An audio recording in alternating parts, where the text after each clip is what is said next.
Čau visiem! Man jautā jautājumu. Kā man būt, ko man darīt, ja bieži vien es nevaru nosaukt savu sajūtu, tas, kas ar mani darās, vispār kaut kādā vārdā vai ieterpt kaut kādā psiholoģiskā terminā? Man vienkārši ir slikti.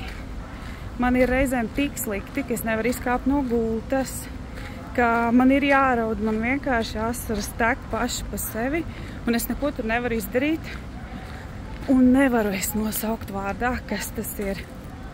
Man jums ir atbilde tajā, kad bieži vien dzīvē tas emociju, apslēpto emociju buķete un traumu un visu pārējo, ko cilvēks ir sasūcis pa savu dzīvi, ir tik liels tas mikslis, kad bieži vien var apjukt, kā tu patiesībā jūties un kas tev tur vispār iekšā darās.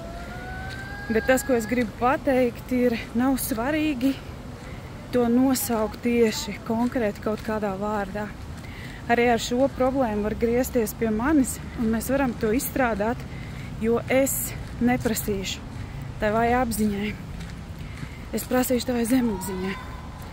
Es runājos ar tavu zemapziņu. Un viņa jau tad vairāk man varēs pastāstīt, kas tas ir, no kurienes nācis. Un beigās tu sapratīsi, kas tur iekšā tev darās.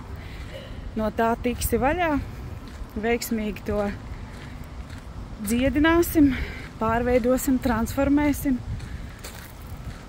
Un tu varēsi tālāk dzīvot bez šīm te nezinu kurienes uznākošām histērijām. Kas, protams, nekad nav tāpat vien un nav arī nezinu kurienes. Lai tev forša diena!